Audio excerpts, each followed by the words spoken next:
This is part 2 of my analysis of Dr. Alfred W. McCoy's masterpiece, The Politics of Heroin, CIA Complicity in the Global Drug Trade. In this video, I'm going to finish up discussing Dr. McCoy's introductory chapter on the history of heroin. And in this introduction, where he talks about the history of heroin, he says opium is transformed from a luxury good into a bulk commodity. In the West, opium use spread through the practice of medicine and the use of pharmaceuticals. The pharmaceutical industry began producing a great deal of morphine and heroin. Morphine is the active narcotic in opium, and it is extracted from the dried sap of the poppy plant, which you see here. The process of extraction goes back to the year 1805. It began to be synthesized in 1874 when an English researcher, C.R. Wright, discovered how to boil morphine and a common chemical over a stove. The product was diacetyl morphine. And in 1898, the Bayer Company in Germany began to mass produce it under the name heroin. In 1906, the American Medical Association approved heroin for general use in place of morphine in various painful injections. Doctors believed heroin was an effective and non-addictive substitute for morphine. This is somewhat puzzling, however, since the addictive properties of morphine were well known at the time. Meanwhile, in the mid-1800s, the coca plant began receiving attention when it was claimed by the author of the book Travels in Peru that chewing the coca leaf allowed for travelers to eat and sleep very little over the course of 5 days. The drug company Merck began manufacturing cocaine in concentrated crystal form, and even Dr. Sigmund Freud published articles in the 1880s describing the benefits of its ingestion. Until 1903, the drink Coca-Cola contained a small dose of cocaine. An entire line of cocaine cigarettes, ointments, and sprays were also developed. The stimulation of the body that the drug produced was seen as a way to help humans cope with the new demands of the industrial age, which required long working hours and little rest. People turned to cocaine preparations to overcome their fatigue, morphine to dull their nerves and pain, and heroin medications to calm their minds. Dr. McCoy tells us that American consumption of opium grew fourfold, from 12 grains per person in the 1840s to 52 grains in the 1890s. Of course, a rise in drug addiction followed. Opium became a commodity, an important part of modern life. Beginning in the 1870s, a worldwide push took place to prohibit narcotics. It started with the Protestant churches of England and the U.S. and then grew. The problem of opium addiction in China continued to grow even with actions taken on the parts of the governments of Britain and the United States. Britain passed the Anglo-Chinese Opium Treaty of 1907 and began to reduce shipments of Indian opium to China, but the addiction problem in that country continued. The U.S. convened a meeting at The Hague in 1912, which resulted in the drafting of a treaty that would restrict all non-medical use of opium. The U.S. Congress then passed the Harrison Narcotics Act in 1914. This law required a person to get a doctor's prescription in order to purchase narcotics. This was not a foolproof law, however, because some clinics and doctors did not comply with it. By 1923, the Narcotic Division was created as the first U.S. drug enforcement agency. After World War I, the League of Nations also took action to stop the proliferation of narcotic use and addiction. In 1931, it passed the Convention for Limiting the Manufacture of Narcotic Drugs. This made mandatory bans on the manufacture of narcotics beyond those needed for medical use. However, despite these measures, the trafficking of opium continued under the auspices of criminal syndicates due to the large profits that it produced for these groups. The unfortunate result of this was the growth of drug lords and urban crime syndicates. When the League of Nations imposed its restrictions on the manufacture of heroin from opium in Europe, the traffic in narcotics simply shifted from Europe to Asia. The League of Nations was unable to stop the flow of opium caravans that moved south from China and reached into Thailand and Vietnam. The opium addicts of America, however, began turning to criminal dealers in order to procure their drugs. Professor McCoy notes that prohibition of heroin generally drove middle-class white women out of the drug market, but white working-class males filled the void. By the mid-1920s, there were some 200,000 addicts in the United States. The decades following World War II would see the growth of those addicted to heroin climb even higher. In addition, the prohibition of drugs led to the development of global illicit economies that fostered criminal activity, warlords, rebels, terrorists, and covert operations. During the World War II era, drug abuse in the United States reached record lows. Dr. McCoy tells us that the reason for this is that the purity of heroin dropped from 28% in 1938 to only 3%. He suggests that by the late 1940s, there existed the possibility that heroin addiction might drop drastically to insignificant levels.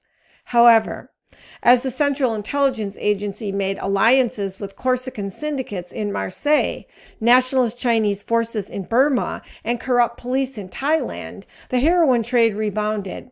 Poppy fields in Asia flourished. Heroin refineries cropped up in Marseille, France, and in Hong Kong. Professor McCoy tells us that after World War II, through the period of the Cold War, the global opium trade was transformed. While the legal opium trade was eliminated, the Cold War brought about covert operations and alliances between the CIA and various drug warlords and criminal syndicates at various locations around the world. Meanwhile, in China, the takeover of the country's government by the Chinese Communist Party in 1949 meant the eventual eradication of opium use in that country by the mid-1950s. In the U.S., however, in 1947, the administration of President Harry Truman saw the creation of the Central Intelligence Agency, and the agency was responsible for both espionage and covert operations. Its agents made alliances with groups, including drug traffickers, in the fight against communism. The two main areas of Cold War confrontation were Afghanistan and Southeast Asia's Golden Triangle. The CIA launched covert operations in both of these locations for 40 years. The focus in the 1950s was Burma. In the 1960s, it was Laos, and in the 1980s, Afghanistan. CIA agents made alliances with the warlords of tribal armies in these areas, and the warlords used weapons provided by the agency to become powerful drug lords. Because the CIA needed these drug lords as anti-communist allies, CIA agents tolerated their illicit drug trafficking. Instead of stopping it when necessary, the agency blocked any investigation of it. Thus, the covert war zones became enforcement-free areas. The traffickers were allowed to operate with impunity. The list of traffickers included Corsican syndicates, national Chinese irregulars, Lao generals, Afghan warlords, Haitian colonels, Panamanian generals, Honduran smugglers, and Nicaraguan Contra commanders. Dr. McCoy tells us that it was prohibition of drugs that acted as a major force for expansion of global drug trafficking. After World War II, an effort began in earnest to control and prohibit both the production and consumption of narcotics, and this was done mainly through the UN and a series of conventions that dealt with enforcement. Through these conventions, the prohibition of various drugs was expanded to include psychotropic drugs in 1971 and strict limits on opium production in 1972. In 1988, police cooperation against drug smuggling and money laundering was addressed, and mechanisms to fight international organized crime were created in 2000. In 1998, 185 countries committed to organize for an assault on illegal drugs by allowing states to use legal force to deprive drug traffickers of ill-gotten financial gains and freedom of movement. In the U.S. efforts to cut the flow of drugs from foreign countries, it was unsuccessful, and this is due to major problems inside the enforcement agencies that were created to deal with the issue. In the early 1970s, President Richard Nixon declared a war on drugs against the trafficking of heroin from Asia. The effort was accompanied, however, by an expansion in international enforcement, and during President Ronald Reagan's administration, the drug war effort was redirected toward domestic enforcement. It also included a shift toward the eradication of coca in the Andes Mountains region.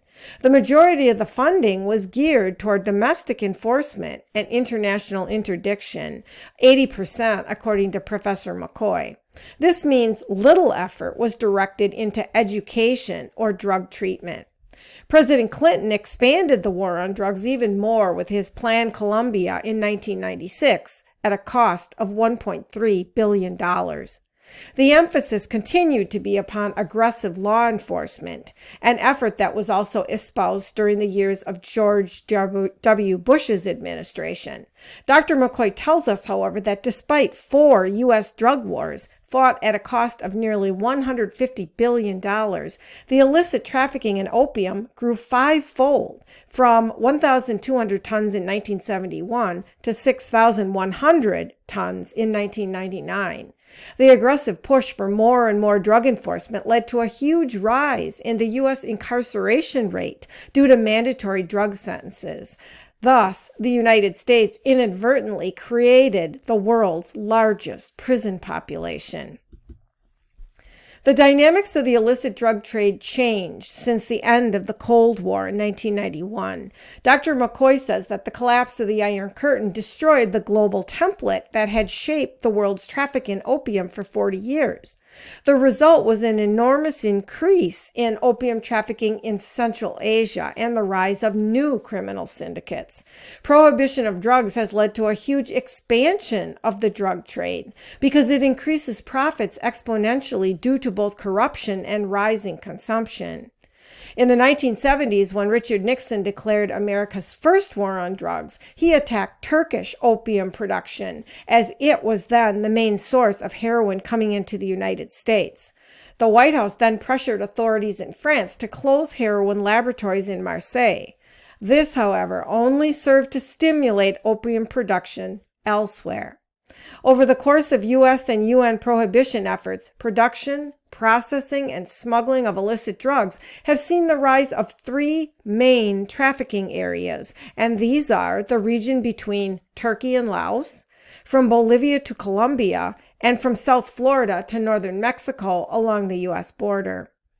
Prohibition contributes to the growth of drug trafficking because it frees the trade from formal regulations. Instead, informal taxes are paid to police, customs, military, and politicians. Because of the tremendous profits that are reaped from trafficking, it has proven to encourage corruption of some police squads. In many major cities across the globe, Dr. McCoy says that criminal syndicates and corrupt police operate in a kind of symbiosis, with police protecting traffickers from investigation and syndicates providing police with suspects for enforcement. He points out that in New York in the 1960s, the U.S. Bureau of Narcotics formed an alliance with mafia heroin syndicates and protected certain traffickers while prosecuting their rivals, thus allowing agents to chalk up a large number of arrests. In the most extreme instances, the entire government of a country can be transformed into a narco state. McCoy names examples such as Colombia, Burma, Afghanistan, and Pakistan. Dr. McCoy concludes that in the last half of the 20th century, drug prohibition fueled a global, illicit economy that funded criminal syndicates, highland warriors and warlords, ethnic liberation movements, terrorist networks, and covert operations. He ends his introductory chapter on the history of heroin by saying, quote, "During the Cold War, American diplomats and CIA agents were involved at 3 levels. 1, a coincidental complicity through their covert alliances with major drug traffickers. 2, support for known traffickers by condoning their involvement and concealing their criminality from investigation. And 3, active involvement in the actual transport of opium." And in the next video in this series, I will give a brief summary of the various regions that Dr. McCoy covers in his book in the revised version, where he talks about the various drugs that flowed through each one of the areas and the devastating results that it had.